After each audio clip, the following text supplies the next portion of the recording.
Hai semuanya, selamat datang tutorial Geografi bab 3 mengenai sejarah pembentukan bumi. Ini adalah video pertama yang berjudul Teori Pembentukan Bumi, di mana saya akan memberikan teori-teori yang berkembang di luar sana mengenai bagaimana awal proses bumi terbentuk hingga menjadi bumi seperti yang sekarang kita ketahui. Sebelumnya perkenalkan, nama saya Mestaya Cindy and welcome to my tutorial. Bumi sebagai tempat tinggal makhluk hidup tersusun atas beberapa lapisan bumi. Bentuk permukaan bumi berbeda-beda, mulai dari daratan, lautan, pegunungan, perbukitan, danau, lembah, dan sebagainya. Bumi sebagai salah satu planet yang termasuk dalam sistem tata surya di alam semesta ini tidak diam seperti apa yang kita perkirakan selama ini, melainkan bumi melakukan perputaran pada porosnya atau biasa kita sebut rotasi dan bergerak mengelilingi matahari atau biasa kita sebut revolusi. Hal inilah yang menyebabkan terjadinya siang dan malam dan pasang surut air laut. Oleh karena itu, proses terbentuknya bumi tidak terlepas dari proses terbentuknya tata surya kita. Untuk menjelaskan bagaimana proses terbentuknya tata surya, saya akan mulai dari menjelaskan 6 teori pembentukan tata surya yang paling terkenal. Ada teori nebula, teori planetesimal, teori pasang surut, teori bintang kembar, teori awan debu, dan yang terakhir ada hipotesis Kuiper. Oke, kita lanjut saja. Yang pertama adalah teori nebula. Teori nebula diketahui muncul pertama kali pada abad ke-18 yang diawali oleh pendapat dari seorang filsuf Jerman bernama Immanuel Kant. Pendapat Kant mengenai tata surya yang terbentuk dari nebula ini kemudian diperkuat oleh Marcus de Laplace yang merupakan seorang astronom Prancis. Teori yang diungkapkan oleh Laplace lebih merupakan penjelasan pendapat Kant, meski Laplace pun tidak mengetahui sumber dari pemikiran Kant dalam teorinya tersebut. Karena berasal dari pemikiran dua ahli ini, maka teori nebula juga sering disebut sebagai teori Kant-Laplace. Dalam teori nebula diungkapkan bahwa awalnya sistem tata surya ini terbentuk dari suatu nebula atau kabut tipis yang sangat luas. Nebula atau massa gas raksasa yang bercahaya ini berputar-putar perlahan-lahan yang kemudian secara berangsur-angsur mendingin, mengecil, dan juga mendekati bentuk bola. Rotasi yang terjadi semakin lama semakin kencang sehingga mengakibatkan bagian tengah dari massa tersebut jadi menggembung. Akibatnya lingkaran materi tersebut terlempar keluar. Lingkaran inilah yang kemudian mendingin, mengecil, hingga akhirnya menjadi planet-planet. Planet yang terbentuk tetap mengorbit mengelilingi inti massa, sementara lingkaran lain terlempar lagi dari pusat massa sehingga menjadi keseluruhan planet yang kita kenal sekarang termasuk bumi. Pusat massa tersebut adalah matahari. Berikut planet-planet yang ada juga melemparkan massa keluar angkasa sehingga berubah menjadi satelit seperti bulan yang dimiliki oleh bumi. Teori selanjutnya adalah teori planetesimal. Yang dimaksud dengan planetesimal merupakan suatu benda padat kecil yang bergerak mengelilingi suatu inti yang bersifat gas. Teori planetesimal mengemukakan bahwa suatu ketika sebuah bintang melintasi ruang angkasa dengan cepat dan berada sangat dekat dengan matahari. Bintang yang melintasi tersebut rupanya memiliki daya tarik yang sangat besar sekali sehingga mengakibatkan pasang di bagian gas panas matahari. Karenanya terdapat massa gas dari matahari yang terlempar keluar dan mulai mengorbit matahari. Namun, karena daya tarik yang masih banyak dimiliki oleh matahari, maka gas tersebut tertahan dan bergerak hanya mengelilingi matahari. Massa gas ini lama-kelamaan menjadi dingin dan bentuknya menjadi cairan yang lalu kemudian memadat. Massa tersebutlah yang saat ini kita kenal sebagai planet, termasuk untuk bumi kita. Teori planetesimal ini muncul pertama kali pada tahun 1900. Teori ini pertama kali dikemukakan oleh seorang astronom bernama Forrest Ray Moulton serta seorang ahli geologi bernama T.C. Chamberlain dari Universitas Chicago. Teori planetesimal ini didasarkan pada pengamatan bahwa beberapa bintang di langit nampak tidak pernah berhenti bergerak. Suatu ketika bintang yang terus bergerak tersebut melintas sangat dekat dengan matahari. Selanjutnya ada teori pasang surut. Teori pasang surut atau teori pasang ini terkadang disebut juga dengan teori ide benturan. Dalam teori pasang surut atau teori ide benturan ini disebutkan bahwa planet-planet awalnya terbentuk secara langsung oleh gas asli matahari yang tertarik oleh bintang yang melintas sangat dekat dan nyaris bersinggungan dengan matahari. Teori ini memang hampir sama dengan teori planetesimal. Hanya bedanya pada teori pasang surut ini planet tidak terbentuk oleh planetesimal.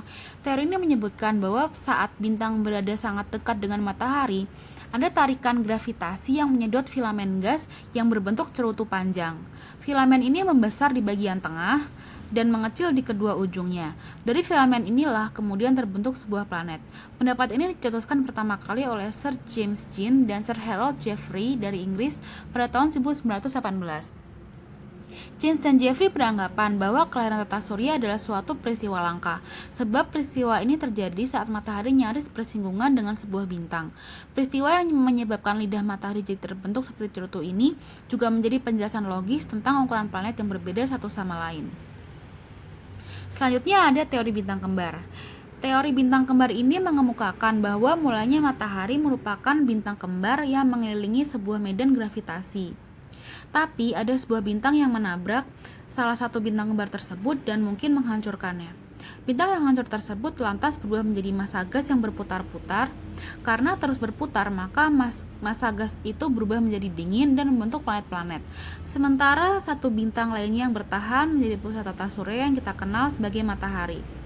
Matahari mampu menahan planet-planet yang terbentuk tersebut karena memiliki kekuatan gravitasi. Karenanya planet-planet dapat beredar menurut lintasannya mengelilingi matahari.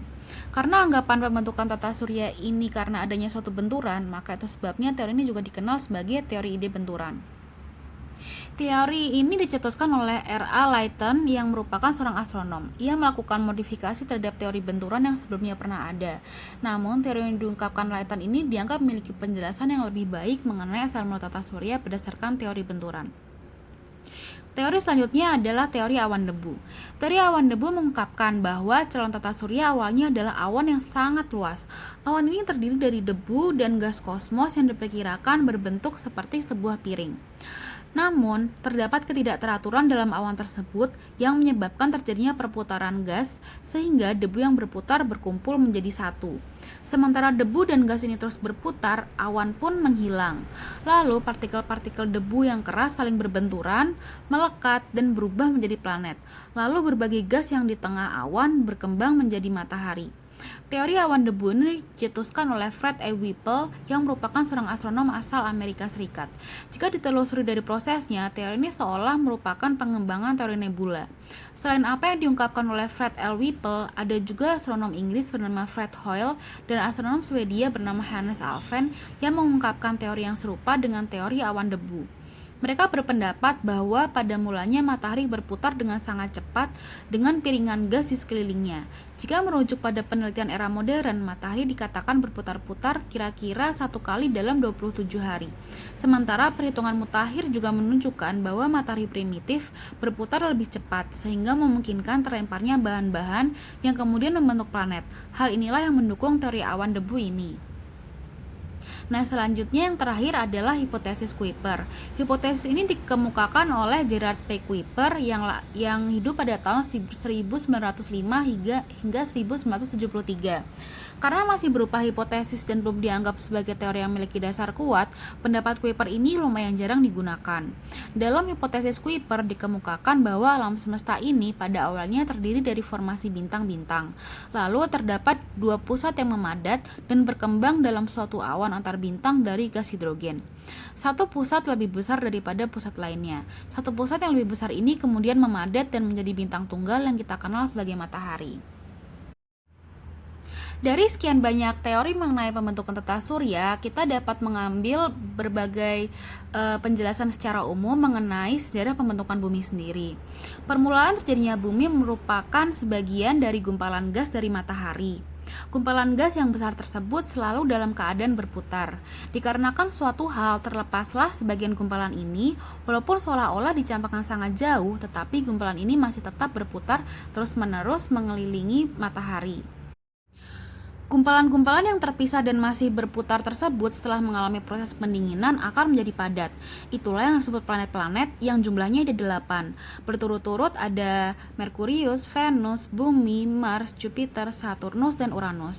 Dari gumpalan yang terlepas tersebut, terlepas pula sebagian dari gumpalan tersebut untuk menjadi satelit. Kejadian tersebut memakan waktu yang sangat lama. Jadi bumi yang seperti sekarang ini baru terjadi setelah berjuta-juta tahun yang lalu. Sudah bumi bertambah dingin, berubahlah gas tersebut menjadi cairan dan lama-lama bagian luarnya makin padat sehingga pada permukaan bumi dapat ditempati manusia, tumbuhan, serta makhluk hidup lainnya.